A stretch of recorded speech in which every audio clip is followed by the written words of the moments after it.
स्वागत है आप सभी का डीपीएस हंट यूट्यूब चैनल पे।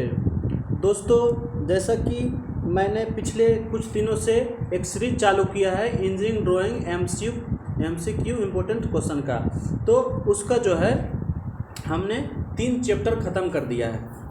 आज जो हम बताने वाले हैं, जो कि हम पहले ही कल बता दिए थे कि कल का जो क्लास होगा बाबू डायमेंशनिंग के बारे में होगा। किसके बारे में?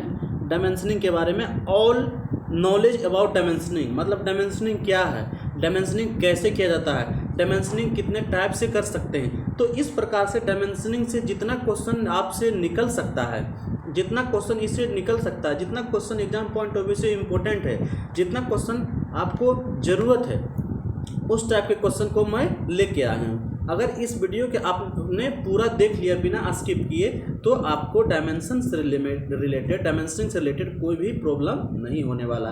जैसा कि मैं क्लास में देख रहा था, सभी बच्चों को क्या होता था कि फिगर बना लेता था आइसोमेट्रिक व्यू में या ऑर्थोग्राफिक व्यू में, लेकिन उसको डायमेंशनिंग में बार बार देखते थे, गलती कर देता था। तो उसी को ध्यान में रखते हुए मैंने आज एक पर्सनल, ये प्रॉपर सेपरेट वीडियो ला दिया सिर्फ डायमेंशनिंग के लिए। ठीक है, तो चलिए हम आज का क्लास डायमेंशनिंग के क्वेश्चन से स्टार्ट करते हैं, ठीक ना। तो देखिए, मेरा पहला सबसे क्वेश्चन आ रहा है, क्या रहा है? कह रहा है दिए गए चित्र में किस प्रकार का विमांकन पद्धति प्रयोग की गई है। तो चित्र आपको एक दिख रहा होगा, इसमें कह रहा है कौन सा पद्धति उपयोग किया गया है, इस पद्धति का नाम बताइए। तो हम बताते हैं इसका थ्योरी, तो आप लोग इसका आंसर अपना आप बता दीजिएगा कि इसका आंसर क्या होगा। तो पद्धति होता है ना, सिस्टम जो होता है ना, तो डायमेंशनिंग जो होता है 2 तरीक़ों से करते हैं। डायमेंशनिंग का जो सिस्टम होता है दो टाइप से होता है, इसको ध्यान से देखिएगा और इससे क्वेश्चन जो आएगा उसको बना लीजिएगा। पहला जो होता है ना, एलाइन सिस्टम। क्या होता है?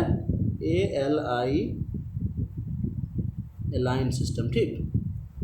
दूसरा होता है हमारा यूनिडायरेक्शनल, UNIDRICTIONL, यूनिडायरेक्शनल सिस्टम, ठीक है। तो पहला टाइप हमारा हो गया एलाइन सिस्टम, दूसरा हो गया यूनिडायरेक्शनल सिस्टम। तो ये क्या होता है, इसके बारे में जान लेते हैं, फिर एक एक क्वेश्चन को डिस्कस करें। देखिए, तो एलाइन सिस्टम जो होता है ना, एलाइन सिस्टम क्या कहता है कि इस प्रकार से हम डायमेंशनिंग करें जिसमें किसी भी चीज़ को अगर देख रहे हैं जो डायमेंशनिंग किया हुआ है, उसको सामने से देखें तो मेरा अच्छा से क्लियर डायमेंशनिंग दिखाई दे, या तो अगर उसको हम राइट साइड से देखें, उसके दाएं भाग से देखें, तो भी मेरा डायमेंशनिंग क्या होना चाहिए, क्लियर दिखाई देना चाहिए। जैसे ये मेरे पास कोई ऑब्जेक्ट है, ऐसे करके कुछ ऑब्जेक्ट बना दिए, इसमें क्या है, लेंथ और विड्थ है। तो लेंथ का डायमेंशनिंग कर रहे हैं ना, तो नीचे से हमको दिखना चाहिए, है ना। जैसे 30 लिखे तो 30 हमको दिख रहा है ना कि हाँ यहाँ पे 30 लिखा हुआ है। अगर हम इधर डायमेंशनिंग कर रहे हैं, यहाँ पे 20 लिखे, तो अगर राइट साइड से देखें, इधर से देखें, तो राइट साइड से हमको 20 दिखना चाहिए कि यहाँ पे कितना लिखा हुआ है, 20 लिखा हुआ। तो इस प्रकार से अगर डायमेंशनिंग करते हैं तो उसे हम कहते हैं एलाइन सिस्टम में किया हुआ है, ठीक। और दूसरा क्या होता है, यूनिडायरेक्शनल सिस्टम। यूनिडायरेक्शनल सिस्टम में क्या होता है कि उसमें केवल एक ही दिशा से देखना होता है। जितना भी डायमेंशनिंग किया हो तो वह डायमेंशनिंग केवल एक ही दिशा से विजिबल हो। जैसे इसी डायग्राम को हम फिर से बनाते हैं, ठीक। और इसका हमको डायमेंशनिंग करना है, तो क्या करेंगे, यहाँ पे 30 लिख दिए, जो कि हम नीचे की ओर से देख सकते हैं, और यहाँ पे हमको 20 लिखना है ना, यहाँ पे हमको 20 लिखना है, सॉरी ये डायग्राम जो बनाए, यहाँ पे 30 लिख दिए, ठीक, ब्रेक करके। और यहाँ पे जब 20 लिखेंगे तो इस तरह से लिख देंगे, ठीक। तो देखिए, ये हम राइट से 30 को भी देख सकते हैं और राइट नीचे की ओर से 20 को भी देख सकते हैं। इसको हम लेफ्ट राइट में जाने का जरूरत नहीं, इधर जाने का कोई ज़रूरत नहीं है, एक ही डायरेक्शन में है और मेरा ये दोनों डायमेंशन विजिबल है। तो इस प्रकार का जहाँ भी डायमेंशनिंग आपको दिखे वो हमारा कौन सा डायमेंशन कहलाएगा, यूनिडायरेक्शनल। तो यह क्वेश्चन में कौन सा दिख रहा है, देखिए यहाँ पे हम लोग देखेंगे कि नीचे की ओर से सभी डायमेंशन को देख पा रहे हैं। देखिए 55 को भी हम रीड कर पा रहे हैं, 25 को भी हम रीड कर पा रहे हैं, 30 को भी रीड कर पा रहे हैं, 30 को इधर, मतलब सभी चीज़ को हम सामने से ही देख पा रहे हैं। तो इस प्रकार का जो डायमेंशनिंग रहेगा उसे हम कहेंगे यह क्या, यूनिडायरेक्शनल मेथड से किया गया डायमेंशनिंग है। तो इसमें ऑप्शन देखते हैं, पहला यूनिडायरेक्शनल, तो यही हमारा करेक्ट ऑप्शन हो जाएगा। दूसरा हमारा क्या है, एलाइन मेथड। एलाइन मेथड भी बता दी हम क्या होता है, उसमें या तो नीचे से देख सकते हैं कुछ डायमेंशन को, या तो राइट साइड की ओर से डायमेंशन देख सकते हैं, मतलब 2 किनारे से मेरा सभी डायमेंशन अच्छा से बढ़ा जा सकता है, ठीक। तो इसका करेक्ट आंसर हो जाएगा ऑप्शन नंबर ए। इसको आपको एक डायग्राम दिखा देते हैं, उसको देख करके आप लोग समझ लीजिएगा। देखिए किस प्रकार से हम यूनिडायरेक्शनल और एलाइन में अंतर समझते हैं। देखिए यहाँ पे जो है ना हमारा इस डायग्राम में दिखाया गया है कि यह जो है अलाइन सिस्टम है डायग्राम का, और यह यूनिडायरेक्शनल है। दोनों में क्या अंतर है? देखिए दोनों एक रेक्टेंगल लिया है, उसका डायमेंशनिंग करके दिखाया। कैसे दिखाया है? ये अलाइन सिस्टम में देखिए राइट साइड से हम 90 देख सकते हैं, अगर सामने से देखेंगे तो 90 नहीं दिखेगा, सही दिशा में 90 नहीं दिखता, लेकिन राइट साइड से इधर की ओर से देखते हैं, इधर की ओर से, कि हमारा इस तरह से 90 आसानी से पढ़ा जा सकता है ना। देखिए उसी प्रकार से नीचे से ये सामने से दिख रहा है और कुछ डायमेंशन जो है राइट साइड से दिख रहा है, तो यहाँ पे हमारा ये अलाइन हो गया। और वही दूसरा ड्राइंग में देखिए, तो दूसरा ड्राइंग में हमको राइट में जाने का कोई जरूरत नहीं। यहाँ पे देखिए सामने से 30 देख सकते हैं, सामने से 60 भी देख सकते हैं, और सामने से 45 भी पढ़ सकते हैं, और सामने से 90 भी पढ़ सकते हैं, और जो डायमीटर विड्थ का दिया है उसको भी पढ़ सकते हैं। तो इस प्रकार से आप लोग समझ गए होंगे कि अलाइन सिस्टम क्या होता है और यूनिडायरेक्शनल सिस्टम क्या होता है। दूसरा डायग्राम से भी आप लोग समझ सकते हैं। देखिए यहाँ पे भी उसी तरह से किया गया है डायमेंशनिंग अलाइन सिस्टम और यूनिडायरेक्शनल सिस्टम का। तो इस ड्राइंग के डायमेंशनिंग से अगर कोई भी क्वेश्चन पूछे तो आप लोग से बन जाना चाहिए, ठीक है। तो चलिए नेक्स्ट क्वेश्चन के हम लोग चलते हैं। नेक्स्ट क्वेश्चन क्या कह रहा है? चित्र में दी गई विमांकन पद्धति को पहचानिए। तो अभी आप लोग पहचानिए, अभी जो पिछला क्वेश्चन में जो कंसेप्ट दिए हैं उसी से आपका इसका आंसर मिल जाएगा। देखिए आप लोग इसको हम लोग जो देखते हैं तो कहाँ से देखते हैं? या तो नीचे की ओर से या तो सामने की ओर से। तो इसमें हम लोग देख पा रहे हैं कि कहाँ से दिख रहा है, 10 नीचे से दिख रहा है, ये भी दिख रहा है, ये भी दिख रहा है, और कुछ राइट साइड से दिख रहा है, 3500, 1000, 2500, ये सब हम राइट साइड से पढ़ पा रहे हैं। तो जिस प्रकार के सिस्टम में ऐसा होता है उसे क्या कहते हैं? Align system. अलाइन में होता था ना, दो गो तो सिस्टम में होता है, एक अलाइन एक यूनिडायरेक्शनल, यहाँ पे अलाइन का यूज होगा, है ना। तो इसका करेक्ट आंसर हो जाएगा आपका, ऑप्शन दे के बता दीजिए अलाइन कहाँ पे है। अलाइन आपका है ऑप्शन नंबर बी में, जिसका राइट आंसर हो जाएगा ऑप्शन नंबर बी, ठीक है। तो चलिए हम नेक्स्ट क्वेश्चन को चलते हैं। नेक्स्ट क्वेश्चन क्या कर रहा है? चित्र में दी गई विमांकन पद्धति को पहचानिए। फिर इसको आप लोग पहचान लीजिए। अच्छा, इसमें पद्धति का रहा है, मतलब इसमें हम लोग जो टाइप्स पढ़े ना, टाइप्स नहीं पढ़ रहा, पूछ रहा है उस टाइप्स के अंदर भी एक अरेंजमेंट होता है डायमेंशनिंग का। जैसे देखिए, जैसे हम यूनिडायरेक्शनल मेथड पढ़े तो उसमें देखे थे कि एक लाइन है ना, तो डायमेंशनिंग करते हैं, बीच में ये ब्रेक कर देते हैं ऐसे करके, यहाँ पे एरो हेड लगा रहता है, यहाँ पे एरो हेड लगा रहता है। वही जब हम अलाइन मेथड का यूज़ करते हैं तो अलाइन मेथड में इस तरह से डायमेंशनिंग करते हैं, ये लाइन पूरा ब्रेक नहीं रहता इस तरह से। अब इसको भी और किस तरीक़ा से कर सकते हैं? ये जो हमारा अलाइन मेथड है, अलाइन मेथड है, इस अलाइन मेथड को और कितने कितने तरीक़ों से कर सकते हैं। देखिए तो इसमें जो होता है ना, एक जो तरीका होता है, एक में किसी भी चीज़ का, जैसे ये हमारा इस तरह का कोई भी डायग्राम है ना, यहाँ पे बड़ा छोटा फिर बड़ा फिर छोटा, इस प्रकार का भी कोई डायग्राम है, तो इसका डायमेंशनिंग करना रहेगा। तो या तो देखिए ऐसे करके यहाँ पे लिख देंगे, मान लीजिए यहाँ पे एरो हेड बना करके सब में, यहाँ पे 10 का है तो 10, 5, 10, 5 इस प्रकार से लिख देंगे। तो इसमें देख रहे होंगे कि एक सीध में सभी लाइन कितना, एक लाइन के सीध में। तो इस प्रकार के जो डायमेंशनिंग करते हैं उसे कहते हैं चैन डायमेंशनिंग। क्या कहते हैं? चैन, एक चैन बनाया हुआ, यहाँ से यहाँ तक का डायमेंशनिंग, फिर यहाँ से यहाँ तक का, फिर यहाँ से यहाँ तक का, एक चैन बनाया हुआ, एक रेखा एक सीध में। तो इस प्रकार का डायमेंशनिंग हमारा चैन डायमेंशनिंग करता है। इसी ड्राइंग का डायमेंशनिंग अगर हम इस प्रकार से करें, देखिए जैसे देखिए इसका अगर हमको दूसरा तरीका से करना रहे तो दूसरा तरीका से इसका डायमेंशनिंग हम कैसे कर सकते हैं? इसको हम क्या करेंगे? देखिए पूरा जो लेंथ है ना, यहाँ से यहाँ तक का, यहाँ से यहाँ तक का लेंथ ले लेंगे, यहाँ तक मान लीजिए 100 है तो 100 कर लेंगे, ठीक। और यहाँ से यहाँ तक का लेंथ है, यहाँ 20 है तो 20 कर लेंगे, फिर यहाँ से यहाँ तक का लेंथ 10 है तो 10 कर लेंगे, फिर यहाँ से यहाँ तक का लेंथ 15 है तो 15 कर लेंगे, और यहाँ से जितना भी है 25, 30 इस तरह से कर लेंगे। तो यहाँ पे हम लोग दूसरा तरीका क्या देखें कि एक लाइन उसके पैरेलल में नीचे डाल दिए और एक लाइन टोटल डायमेंशन जिसमें दिखा दिए, और दूसरा जो स्टेप बाय स्टेप जो डायमेंशन था यहाँ पे कर दिए। तो यहाँ पे हम लोग को दिख रहा होगा कि दो पैरेलल लाइन के द्वारा हम डायमेंशनिंग क्यों किए। तो इस प्रकार का जब डायमेंशनिंग करते हैं ना, कि जिसमें एक तो चेन बना रहा हो और दूसरा उसके पैरेलल में कोई लाइन खींचा हो, जो भी यह भी डायमेंशनिंग को शो कर रहा है, तो इस प्रकार का जब डायमेंशनिंग करते हैं उसे हम करते हैं पैरेलल डायमेंशनिंग। क्या कहते हैं? पैरेलल डायमेंशनिंग, मतलब सभी एक दूसरे के पैरेलल है, ठीक है, पैरेलल है। तो इस प्रकार का डायमेंशनिंग पैरेलल, और जिसमें पैरेलल और चेन को कंबाइन कर देंगे तो उस प्रकार का डायमेंशनिंग हमारा कंबाइंड डायमेंशनिंग कहलाएगा। तो यहाँ पे आप लोग को ड्राइंग में दिख रहा होगा कि क्या है, सभी देखिए जो भी डायमेंशन है, डायमेंशन लाइन है, यह है, ये है, ये है, जितना भी डायमेंशन लाइन है सभी एक दूसरे का क्या है, पैरेलल है, देखिए सभी एक दूसरे का पैरेलल है। तो ये कौन सा डायमेंशनिंग का टाइप हो गया, आपका हो गया पैरेलल डायमेंशनिंग। तो इसका करेक्ट आंसर हो जाएगा आपका ऑप्शन नंबर बी, ठीक है। तो इसका करेक्ट आंसर हो जाएगा option number D. Next question की ओर चलते हैं हम लोग। नेक्स्ट क्वेश्चन की ओर जाने से पहले हम अरेंजमेंट जो है ना, कितने टाइप से हम डायमेंशनिंग कर सकते हैं उसके बारे में देख लेते हैं, फिर हम क्या करेंगे नेक्स्ट क्वेश्चन की ओर बढ़ेंगे। इसको देखने से हमको क्या होगा ना कि इससे रिलेटेड हमारा जितना क्वेश्चन आएगा सभी बन जाएगा। देखिए पहला जो हमारा है चेन डायमेंशनिंग कैसे किया जाता है, इसको देखिए, इस फिगर से समझिए, है ना। देखिए सभी एक शीट में किया हुआ है डायमेंशनिंग, जितना भी डायमेंशनिंग किया हुआ है ये एक शीट में है।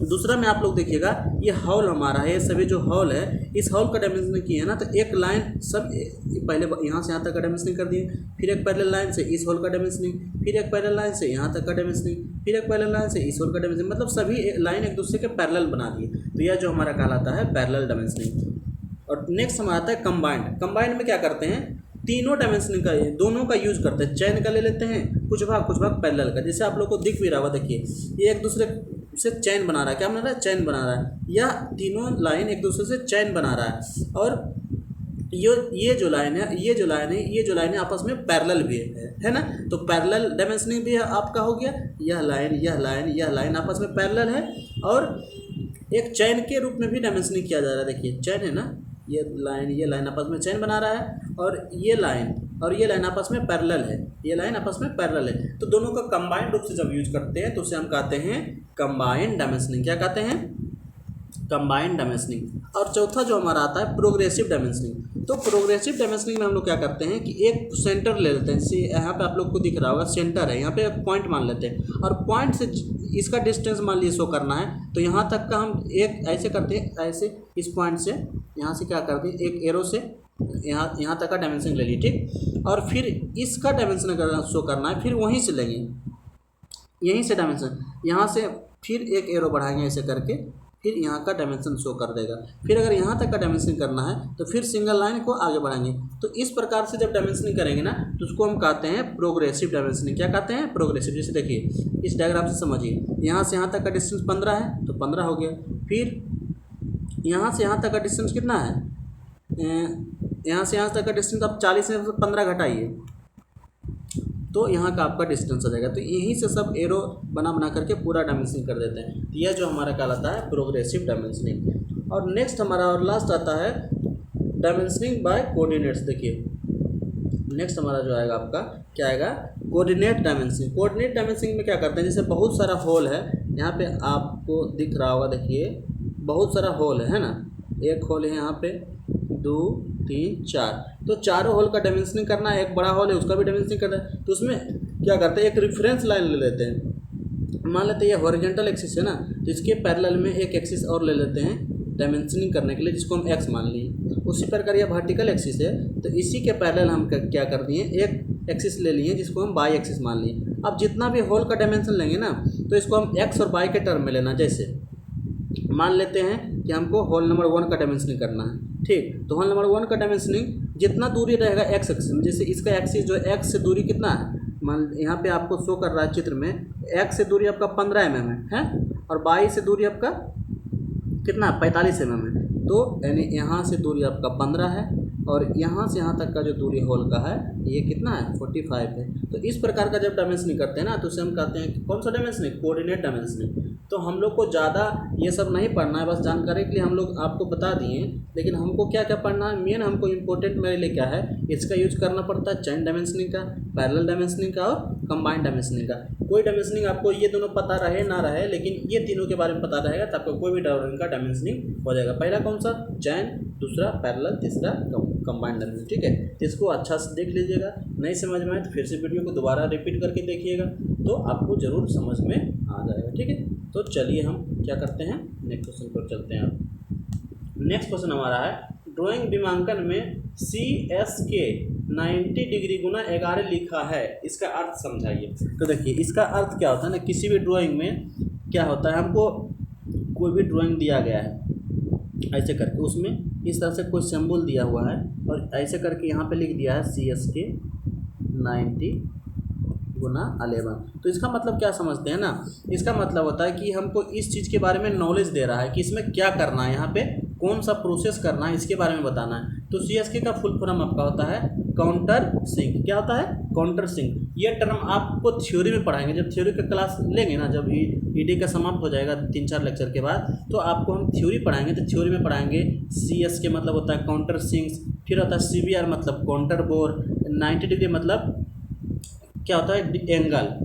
जैसे काउंटर सिंक मतलब होता है ना किसी भी चीज़ को एंगल में होल करना। इस प्रकार का जब होल करते ना, और ये आपस में जो एंगल बनाता है, ये एंगल होगा कितना का बनाता है? ये 90 डिग्री का बनाता है, ठीक है।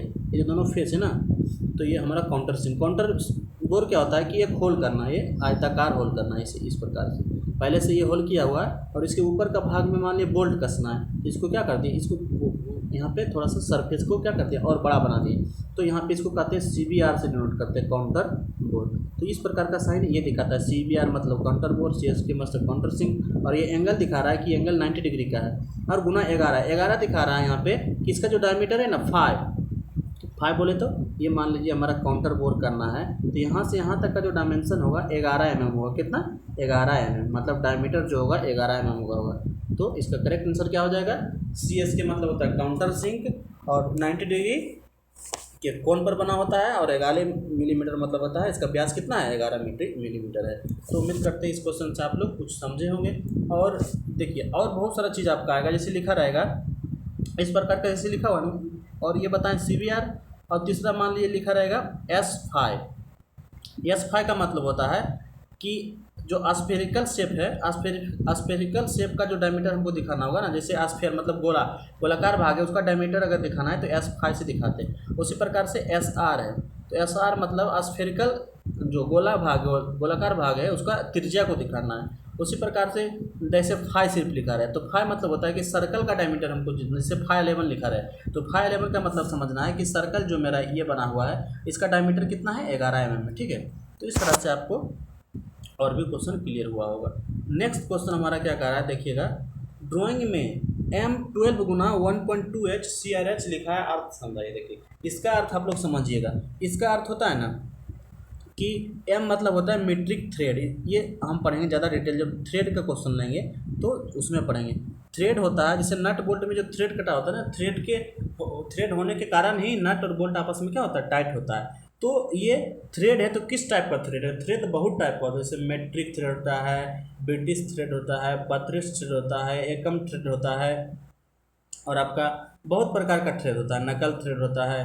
तो यह थ्रेड कौन सा थ्रेड है? तो यम शो कर रहा है कि यहाँ पे मेट्रिक थ्रेड है। कौन सा थ्रेड है? मेट्रिक थ्रेड है। और 12 दिखा रहा है कि इसका जो डाया है ना वह 12 mm है, और 1.2 दिखाता है पिच क्या होता है ना कि देखिए एक जो शीर्ष है ना थ्रेड का, और दूसरा जो शीर्ष है, दोनों शीर्ष के बीच का जो डिस्टेंस होता है वो हमारा दिखाता है ये पिच से, ठीक। और CRH होता है कि सी से क्लियरेंस, जैसे पिच का क्लियरेंस कितना है ना, ये जो हमारा थ्रेड है उसका क्लियरेंस कितना है, गैप कितना है, वो हमारा सी से दिखाता है। और RH मतलब होता है राइट हैंड थ्रेड। कौन सा? Right hand. जैसे ये थ्रेडिंग बोल्ट कटा होता है ना, तो या तो लेफ्ट हैंड होगा मतलब घड़ी के विपरीत दिशा में, या तो राइट हैंड मतलब घड़ी के दिशा में होगा, ठीक है। इस प्रकार से थ्रेडिंग होगा। तो ये हमको दिखाता है कि राइट हैंड थ्रेड बनाना है, जिसका क्या मेट्रिक थ्रेड 12 mm डायमेंशन का, और पिच इसका 1.2 mm होगा। तो इसका करेक्ट आंसर क्या हो जाएगा? यह मतलब मेट्रिक चूड़ी है, 12 mm मतलब इसका डायमीटर कितना है? 12 मिलीमीटर, और 1.2 मतलब है इसका जो पिच है, पिच बोले ना अभी कि दो लगातार शीर्ष के बीच का जो डिस्टेंस होता है ये वाला, उसी को हम कहते हैं पिच। तो उम्मीद करते हैं इस क्वेश्चन से आप लोग को कुछ ना कुछ जरूर समझ में आया होगा। नेक्स्ट क्वेश्चन हमारा क्या कर रहा है, ध्यान से देखिएगा। नेक्स्ट क्वेश्चन है, चित्र में एक प्रकार की विमांकन पद्धति दर्शाई गई है जिसमें विमन 35 का अर्थ क्या है। यहाँ पे आप लोग ध्यान से देखिए कि यह चित्र बना हुआ, ठीक। और चित्र में क्या बनाया गया? एक डायमेंशनिंग किया गया है। तो इस डायमेंशनिंग में 35 क्या शो कर रहा है? तो यहाँ पे ध्यान से देखिए, यहाँ पे जो ना देखिए ये जो भाग है और एक भाग है, और बीच में क्रॉस किया हुआ है। तो क्रॉस का मतलब होता है ना कि जैसे शाफ्ट को हमको दिखाना रहेगा 2D में, तो शाफ्ट का सिंबल ऐसे होता है, ठीक है। तो ये हमारा सर्कुलर शाफ्ट है। कौन सा शाफ्ट है?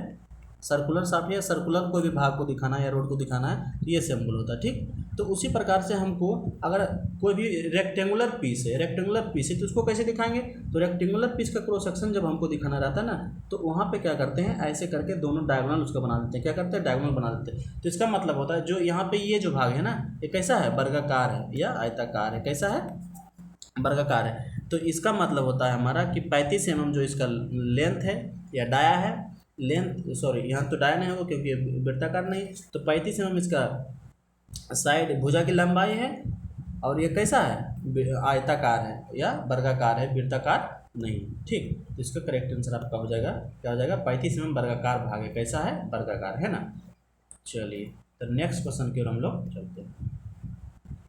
नेक्स्ट क्वेश्चन कह रहा है, दिए गए चित्र में विमांकन पद्धति को पहचानते हुए संरेखीय पद्धति में बदलिए। आप देखिए यहाँ पे जो है आपका विमांकन दिया गया है, ठीक है, संरेखीय में बदलना है। तो ये दिया गया किस में, पहले ये देखना है। तो यहाँ पे आप लोग को दिख रहा होगा, इस चित्र में ध्यान से देखिए, तो इस चित्र से आप लोग समझ पा रहे होंगे कि यहाँ पे सभी जो है ना degree, 30 degree, 27 degree, 33 degree, 28 degree, 35 degree, किसी को भी देखिए फ्रंट से, यहाँ से सामने से देखिए तो आराम से देख सकते हैं ना। ऐसे एक सीध में लिखा गया है, सिर्फ ऐसे लिखा गया है। तो जब बोले थे कि कोई भी डायमेंशनिंग के तरीके में जब हम सामने से देख पाते हैं, तो सामने से देखने वाले डायमेंशनिंग को हम क्या कहते हैं, यूनिडायरेक्शनल। क्या कहते हैं, यूनिडायरेक्शनल। तो यह जो है यूनिडायरेक्शनल सिस्टम में दिया गया है, इसको जब बदलना किस में है, तो डायमेंशनिंग का दो ही मेथड होता है, यूनिडायरेक्शनल और एलाइन। तो इसको बदलना है हमको किसमें, एलाइन में। किसमें, एलाइन में। तो एलाइन में हमको क्या करना होगा, एलाइन में हमको क्या करना होगा कि कुछ भाग जो कि हमको नीचे से दिखे तो नीचे से हमको दिखाना होगा, नीचे से दिखेगा, और कुछ भाग हमको राइट साइड से दिखेगा तो उसे राइट साइड से दिखाएंगे। और जो ब्रेक लाइन है, बीच में एरो क्या है, ब्रेक कर दिया गया है, वह एरो हमको पूरा बनाना से यहाँ से यहाँ तक का पूरा होगा, और यहाँ पे इसके ऊपर 35 दिखाएगा, ठीक। यहाँ जैसे है ना, ऐसे एरो अगर बनाते हैं ऐसे करके, ये पूरा भरा हुआ एरो रहेगा, ये फुल रहेगा, ठीक। और इस पर हमको 35 लिखना होगा, हमको यहाँ पे इस तरह से मिटाना नहीं होगा, बीच में नहीं लिखना होगा, एकदम पूरा लाइन रहेगा और 35 लिखनी है, ठीक। तो इस प्रकार से जब पूरा कर देंगे, जैसे 62 है, ऐसे 62 मान लीजिए यहाँ पे 62 लिखा हुआ है, तो वहाँ पे कैसे लिखेंगे, ऐसे करके पूरा 62 लिखेंगे, ठीक है, पूरा लाइन करके। तो इस तरह से जब हम चेंज कर देंगे तो उसे हम क्या कहेंगे, एलाइन डायमेंशनिंग। जैसे देखिए यहाँ पे आप लोग देखिए, है ना, जूम करके आपको दिखा देते हैं, ये हमारा कौन सा था, ऊपर वाला यूनिडायरेक्शनल था और नीचे वाला एलाइन है। इसमें अंतर आप लोग देखिएगा ध्यान से, देखिए ये पूरा लाइन है, ये भी पूरा लाइन है, सभी पूरा लाइन कर दिया गया है, और ऊपर में उसके ऊपर के एकदम मिडिल पॉइंट में डायमेंशनिंग किया गया है एंगुलर भाग का, ठीक है। तो इस तरह से हम लोग क्या करते हैं, राइट से देखिएगा तो राइट से सभी आपको डायमेंशन दिखेगा, 30 हो, 27 हो, सभी पढ़ पाइएगा। और जब हम राइट से या सामने से देखेंगे तो आपको सभी के सभी डायमेंशनिंग क्या होगा, पूरा पढ़ा जा सकता है, ठीक। तो इस प्रकार से आपका डायमेंशनिंग को अगर चेंज करने के लिए बोला जाए तो चेंज भी कर सकते हैं। तो पहला कौन सा होगा डायमेंशनिंग, एंगुलर यूनिडायरेक्शनल। कौन सा, एंगुलर मतलब कोणीय, कोणीय जिससे सर्कुलर भाग है ना उसका डायमेंशन करते हैं तो एंगुलर कहलाता है, और एलाइन में भी एंगुलर, ठीक है। तो इस प्रकार से आपका इस क्वेश्चन समझ में आ गया होगा। नेक्स्ट क्वेश्चन जो हमारा है, नेक्स्ट क्वेश्चन क्या कर रहा है, दिए गए टेम्पलेट साँचे की विमांकन को संरेखीय एलाइन पद्धति में दर्शाइए। फिर देखिए यहाँ से आप लोग को क्या करना है, फिर से इसको एलाइन पद्धति में बदलना है। तो एलाइन पद्धति में फिर से हमको क्या देखना है, एलाइन पद्धति में बस हमको एक ही चीज़ देखना है कि कोई भी चीज़ हम सामने से देखें और राइट से देखें तो हमको दिख सकता है। तो यहाँ पे देखिए सामने से देखने पे 20 दिख रहा है, ये सही है, 15 दिख रहा है, ये सही है, और राइट साइड से देख रहे हैं तो राइट साइड से हम देख रहे हैं तो 15 देखिए नहीं दिख रहा है, ये उल्टा लिखा रहा है, ऐसे होना चाहिए ना, ये डायमेंशनिंग है तो 15 बीच में एकदम ऐसे होना चाहिए।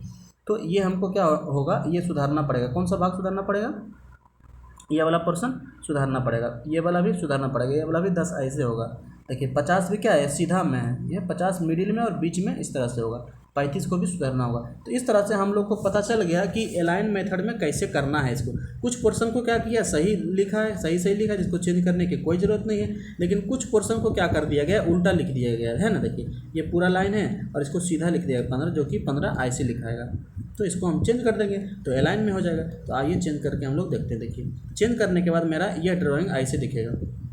तो इसमें क्या बदलाव आया, यह तो जैसा का तैसा है, यह तो जैसा का तैसा है, लेकिन ये जो 10 आपका था, ये वाला 10 देखिए कैसे लिखा है ना, ये वाला 15 था वो कैसे लिखा है। फिर देखिए यहाँ से जो हमारा 50 था, देखिए कैसे लिखा है ना, 35 कैसे लिखा है। तो यही बदलाव आपका है कि राइट साइड से देखने पर हमारा जिस तरह से दिखता उस तरह से लिख दिए। और क्या है इसमें अलाइन में, देखिए यहाँ पे लाइन ब्रेक नहीं है, तो यहाँ पे भी लाइन ब्रेक नहीं है, और जो भी डायमेंशनिंग हमारा होता है बीच में होता है, रेखा के बीच में होता है, तो बीच में किया गया है। तो इस प्रकार से हमको क्या करना है, अलाइन यूनिट अलाइन मेथड को बनाना है, ठीक है। तो उम्मीद करते हैं इस क्वेश्चन से आपको अलाइन और यूनिट डायरेक्शन के बारे में थोड़ा सा जानकारी तो जरूर मिला होगा। नेक्स्ट क्वेश्चन की ओर चलते हैं।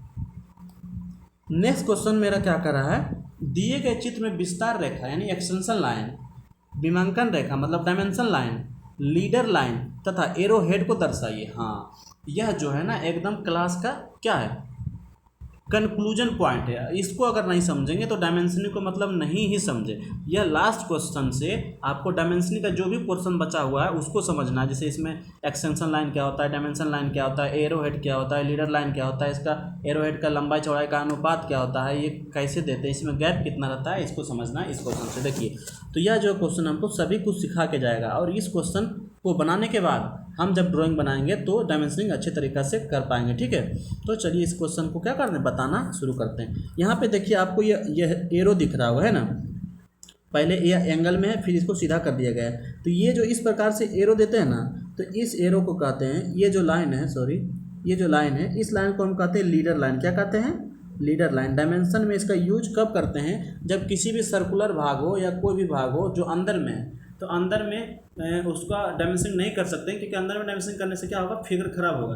उसको बाहर हमको दिखाना, तो बाहर दिखाने का मेथड होता है कि उसको क्या करो, जिस चीज़ का डायमेंशनिंग हमको दिखाना है वहाँ से एक 45 डिग्री पे लाइन खींचो और फिगर से बाहर निकलो और एक हॉरिजॉन्टल लाइन लिखो और बनाओ और उसके ऊपर उसका डायमेंशन मेंशन कर दो। जैसे अगर मान लीजिए इस सर्किल का डायमीटर है 50 mm, तो यहाँ से क्या करेंगे, इस तरह से एक लाइन बनाएंगे यहाँ से, है ना, और यहाँ पे 50 लिख देंगे, 5 मतलब डायमीटर होता है, तो इसका मतलब होगा कि इसका डायमेंशन कितना है, 50 mm है, इसका जो डायमीटर है 50 mm, ठीक है। तो इसका मतलब ये होता है। तो ये तो हमारा हो गया लीडर लाइन के बारे में। अब डायमेंशन लाइन क्या होता है और एक्सटेंशन लाइन क्या होता है, तो यहाँ पे इसको समझिएगा ध्यान से।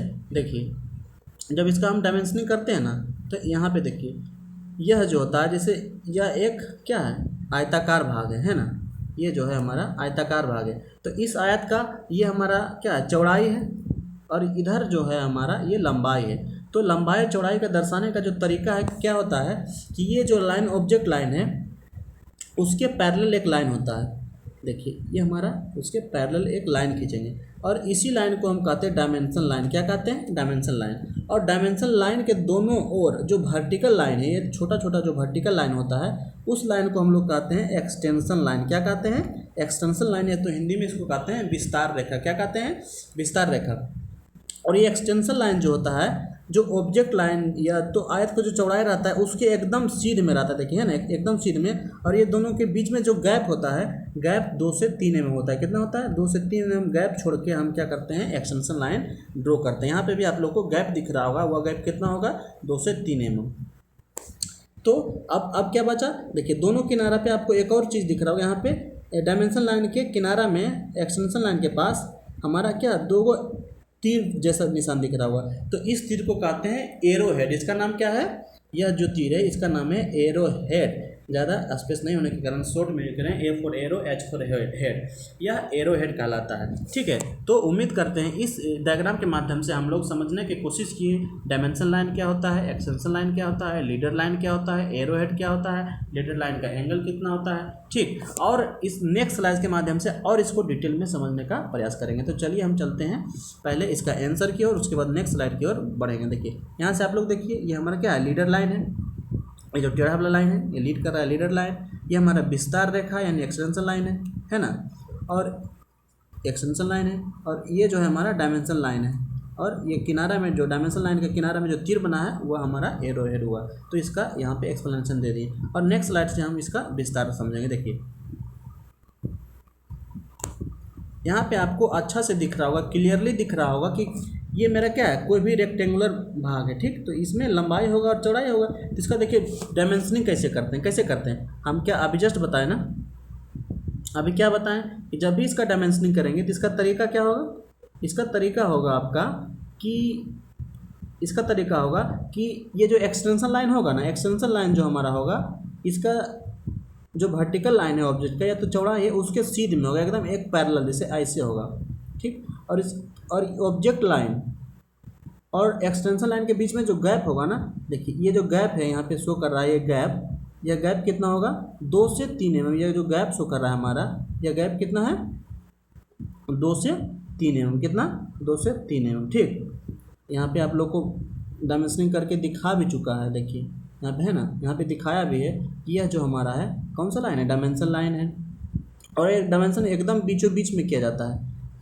ये आपका अलाइन मेथड यूनिडायरेक्शनल मेथड का है। अलाइन जनरली हम ड्राइंग में यूनिडायरेक्शनल मेथड का यूज़ करते हैं। तो यूनिडायरेक्शनल मेथड अलाइन मेथड का यूज़ करते हैं, या यूनिडायरेक्शनल मेथड है। तो अलाइन मेथड में हम क्या करते हैं, इस तरह से एक्सटेंशन लाइन, एरो है, डायमेंशन लाइन से बनाते हैं। और ये 84 है, ये ब्रेक करके नहीं लिखते हैं, एकदम इसके ऊपर लिखते हैं, इसे करके एरो को या डायमेंशन लाइन को ब्रेक नहीं करते हैं। इसको आप लोग को सीखना है, यहाँ से ही आप लोग डायमेंशनिंग सीखिए। और डायमेंशनिंग अच्छा से आप लोग डायग्राम जब बनाएगा उसमें करिएगा, ठीक है।